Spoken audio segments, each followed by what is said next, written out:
Hey everyone, we all know that architecture is evolving fast, and if you want to stay ahead, you need to know where the industry is headed. In this video, we're breaking down 5 architecture niches that are growing rapidly, and more importantly, how you can benefit from them. In this video, I'll be covering sustainable architecture, healthcare architecture, multi-generational residential architecture, adaptive reuse, and mixed-use development. So let's get started.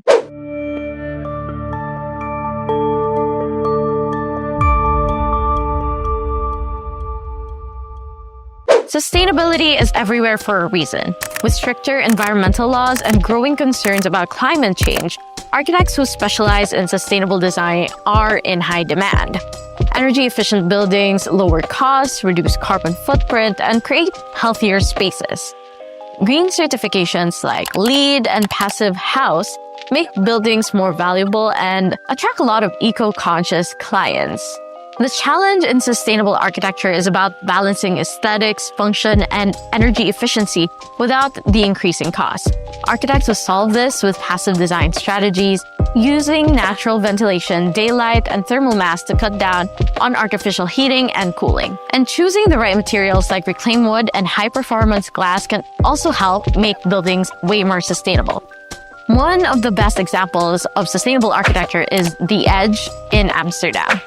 It's one of the world's most sustainable office buildings, and it generates more energy than it uses thanks to its solar panels, smart sensors, and thermal storage. The building even adjusts lighting and temperature based on occupancy. And I think every architect should learn about this practice and, of course, sustainability. And if you're an architect interested in this topic, I highly recommend learning about LEED certification, Passive House principles, and net zero designs now. Developers are actively looking for architects with expertise in a lot of things like green roofing, smart materials, and renewable energy. So our next niche is healthcare. Hospitals, clinics, and wellness centers aren't just about function. Good design helps people heal. Studies show that well-planned healthcare spaces reduce stress, speed up recovery, and improve staff efficiency. Healthcare projects also tend to have large budgets and long timelines, making them a steady and rewarding niche for architects. And with the rising aging population, the need for modern hospitals with senior living facilities is also growing. If you want to get into this field, you should definitely focus on evidence-based design, using lighting, acoustics, and layouts to improve patient well-being. Another skill that you will need is hospital workflow design. It makes sure that the staff can move efficiently while maintaining privacy and safety for the patients. Modular hospital design is also becoming more popular, so it allows healthcare spaces to expand or change layouts quickly with prefabricated sections. So you guys should definitely look into that. So to give you guys an example of how healthcare can really improve your patient's health as well as improve how things function, we have the Kinderspital Zurich. It is a children's hospital, and instead of doing that usual sterile clinical look, the architects created a space that felt like calm, welcoming, and even playful. The hospital's layout is designed like a small town, with open spaces and a central main street connecting different areas. And the goal of it is to make the environment feel familiar and less intimidating and scary for children. Each of the 200 patient rooms is designed to feel like a private cottage.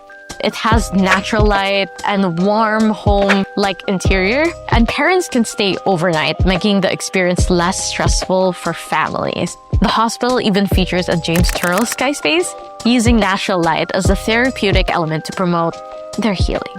And if you're super passionate about healthcare and how to improve it through design, staying updated on hospital innovations and mastering healthcare-specific design principles is super important. As healthcare needs evolve, architects who can create functional, patient-friendly spaces will always be on demand. Next is multi-generational residential architecture. Housing should always be future-proof. You think that all the houses that you have now supports you aging in place or aging in the same house, but there's still some improvements so that it caters to multi-generational living or moving through generations, and not just you, but your family, your parents, you know? And developers are also investing in this sustainable high-tech designs to meet this growing demand and also help you age in place. People want homes that improve quality of life. The challenge is balancing sustainability, technology, and flexibility without compromising that comfort or affordability. Smart home integration is also a big thing in residential design, with AI-controlled lighting, energy monitoring, and automated security systems, making homes more efficient and user-friendly. Some people also prioritize net zero housing. It's all about utilizing passive solar design and also high-performance insulation and renewable energy to minimize carbon footprint. At the same time, homes are designed to be flexible, adapting to different life stages and evolving family needs. And as our population grows, we really need more architects that could fill this gap. Nightingale Housing is a triple bottom line housing provider. We exist to revolutionise the way we live together. We want to provide environmentally sustainable housing. We want to make sure that every one of our dwellings is carbon neutral in operations. We want to make sure that when we deliver a precinct or a village, that entire precinct is carbon neutral in operations. We want to make sure that every Nightingale building focuses on building community. And lastly, we want to make sure that every Nightingale building is financially sustainable. We want to deliver them without a profit motive. Instead, we want to provide housing for people, not housing for profit. So what this village does is that instead of using fossil fuels, the project is powered by renewable energy sources, significantly reducing its carbon footprint. It's designed by 6 different architecture firms, and each building within the village follows this strict sustainability guidelines. So it features high-performance insulation, cross-ventilation, and passive solar design to minimize energy consumption. So all of the homes are designed to maximize natural light, reducing the need for artificial lighting and cutting down on energy costs for residents. Beyond its great environmental benefits, Nightingale Village also has a great and affordable financial model that removes profit-driven markups typically seen in private developments. It also has a lot of shared spaces such as rooftop gardens and communal laundry facilities, encourage a sense of community and meeting with people while reducing individual living costs. I think this niche is great for those architects who want to stay ahead of the curve. And it's about creating future-ready homes that's multi-generational, which everyone needs. Everyone needs a house. So I highly recommend this one. Next is adaptive reuse. Instead of demolishing old structures, adaptive reuse is about transforming them into something new. So cities are running out of space, and renovating existing buildings is way more cost-effective than new construction. Many municipalities offer tax incentives and grants for adaptive reuse projects, making them very financially attractive, especially for architects and, of course, developers. And aside from that, adaptive reuse allows architects to work on unique, story-driven spaces that really stand out in the market. However, there is a key challenge for adaptive reuse. You want to hit that balance between historical preservation with modern functionality. So, it's a given, but older buildings really require structural retrofitting most of the time. It also needs some updates in their mechanical systems and careful integration of contemporary design elements. So if you want to get into adaptive reuse, you really need to get creative. So I think a great example of a successful adaptive reuse project while still maintaining its history is the Konsilo Museum in Norway. So it's originally a 1913 grain silo, and its structure was completely transformed into this contemporary art museum while preserving its distinctive industrial form.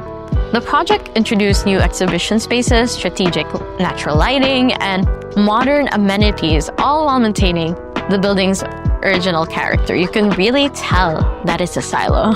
And this kind of transformation really highlights how adaptive reuse can really revitalize cities, preserve history, and create spaces that serve new cultural and economic purposes. And if you really want to specialize in this, you really have to study historical preservation, structural analysis, and of course, local building codes. And again, it's great because it's a steady stream of projects. It's financially viable, creatively fulfilling, and you're really helping the environment in the long run. Lastly is mixed-use development. So when you think about cities and like our population is always expanding, and mixed use has been around in architecture for a while, but it's extra relevant now. People want their homes, businesses, and public spaces to be walkable and still be sustainable. And the great thing about this is that these projects often have larger budgets, higher fees, and long-term contracts, making them super lucrative. If you want to be in this field, a solid grasp of urban planning, pedestrian movement, transit access, and zoning laws is important. So many cities now require energy-efficient designs that prioritize public transit and reduce carbon footprint. So a great example for this is Marina One in Singapore. It's designed by Ingenhoven Architects, and this large-scale development project combines office spaces. It also has luxury residences and retail around the Green Heart. So it's super big. It's around 300,000 square foot for its tropical courtyard alone. The design maximizes natural ventilation and uses a high-performance double-skin facade to reduce energy consumption. So the Green Heart also functions as a great public space. So it has shaded walkways and seating areas to enhance that urban living. And as more cities embrace mixed-use development, architects who can create vibrant, efficient, and adaptable spaces will be in high demand. So those were the 5 fastest growing architecture niches. So we have sustainable design, healthcare, future-proofing homes, adaptive reuse, and mixed-use developments. So among them, which niche interests you the most? Let me know in the comments, and if you found this video helpful, don't forget to like, subscribe, and stick around for more insights on the future of architecture. See you next time. Bye!